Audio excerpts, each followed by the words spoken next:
Voici donc quelques petites idées de diminution sur les marches que nous avons étudiées précédemment. Je vous rappelle que je vous avais donné deux canevas. Le premier faisait ceci.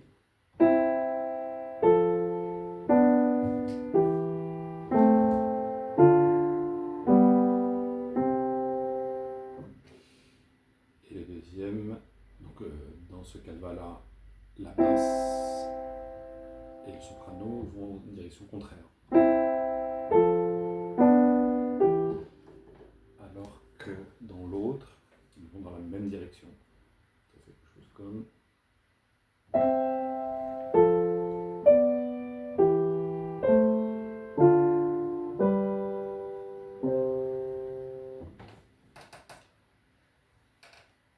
Je rappelle une petite chose, c'est qu'à la fin, quand on se retrouve ici, si on continue le même dessin, on se retrouve pour retrouver une tierce. Mais si on veut quelque chose de plus conclusif, il vaut mieux faire, si je reprends,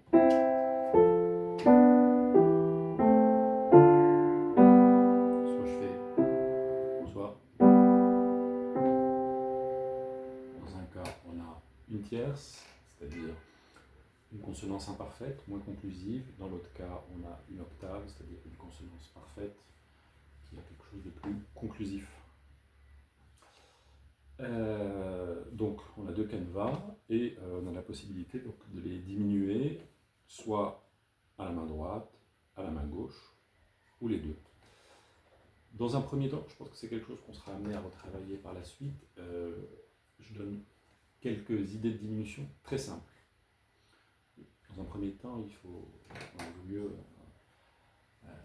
partir sur des choses simples, quitte à ne pas être très original, mais l'objectif, encore une fois, c'est de comprendre et pas forcément de faire des choses qui vont révolutionner la musique. Donc, première idée de diminution, très simple. Donc, ici, je garde le même, la main droite la même, et la basse, au lieu de faire la diminution, ce sera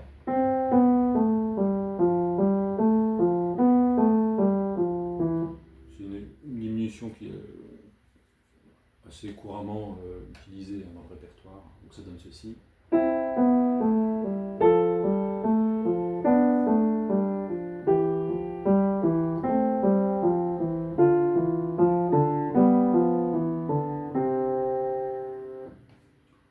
On peut utiliser exactement la même diminution, mais cette fois-ci à la main droite.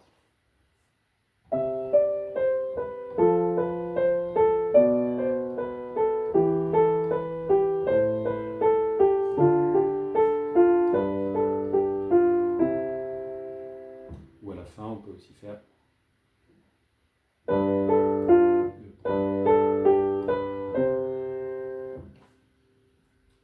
de moins conclusif et maintenant plus conclusif.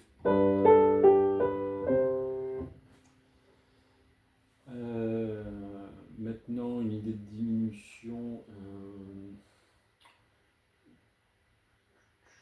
Autre chose, une diminution, une très commune, très classique, qui est comme ça.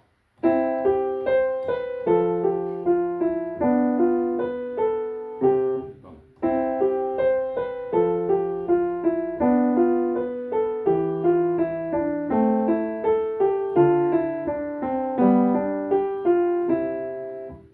Pareil pour la fin, je peux faire.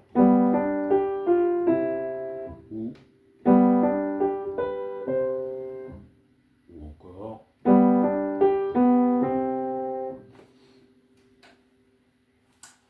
Donc là c'était une diminution à la main droite. Maintenant, on peut essayer de combiner. Vous vous rappelez celle-ci? On peut faire ça à la main gauche et à la main droite.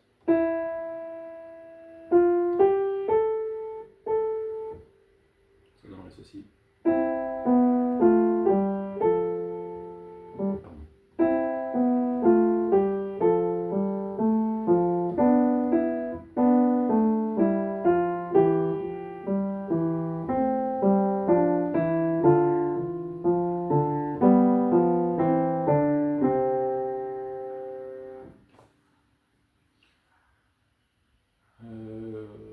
peut alterner, quelque chose d'assez simple là aussi. Je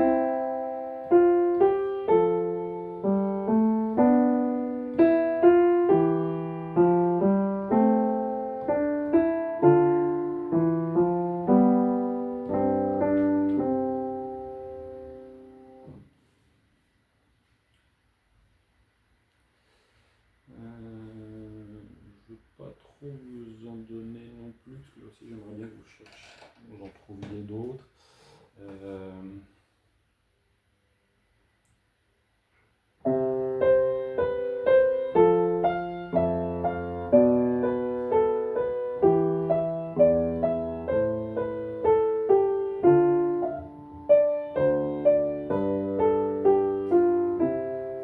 Donc là la basse, donc il y a une diminution à la main droite qui fait.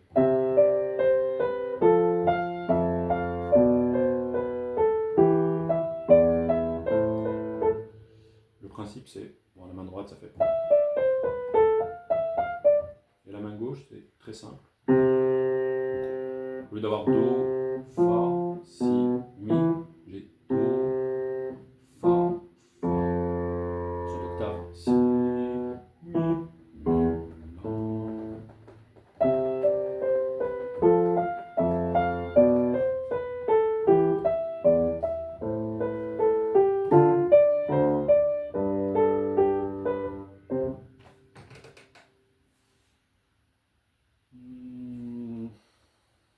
On peut avoir des choses plus tarabiscotées.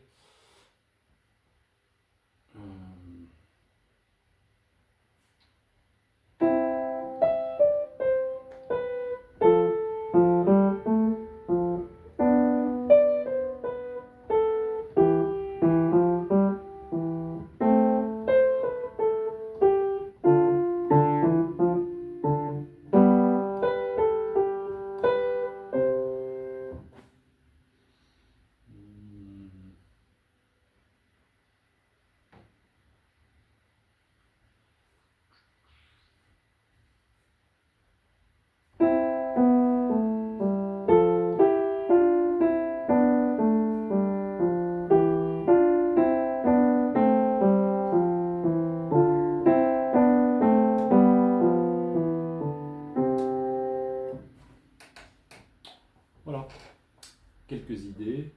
Donc, mais les idées souvent viennent jouer juste le schéma, le canevas que j'ai donné.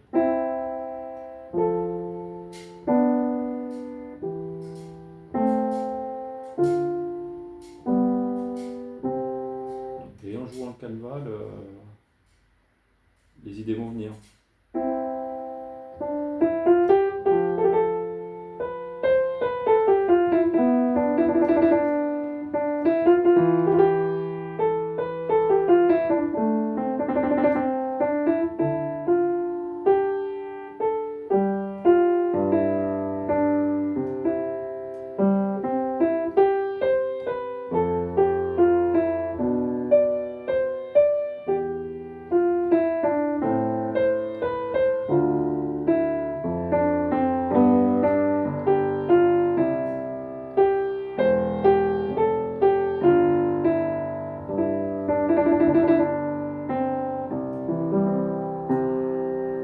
Voilà, j'ai enchaîné sur autre chose. Parce que ensuite viendra un autre problème. C'est-à-dire que là, on travaille un exercice et bientôt, il va falloir penser à comment sortir de ces marches et comment. Et donc l'idée, ça va être d'enchaîner cette marche-là avec une cadence, c'est-à-dire une formule qui est un peu une formule conclusive. Ça, c'est quelque chose qu'on travaillera plus tard, mais vous pouvez déjà commencer à y réfléchir. Voilà. Là aussi, c'est vraiment infini. Amusez-vous à en chercher. Amusez-vous aussi à en écrire, parce que quand on travaille uniquement au clavier, on peut être limité aussi par ses capacités digitales ou cognitives, et le papier permet parfois de trouver des choses qu'on n'aurait pas trouvé au clavier. Voilà, j'en dis pas plus. Salut.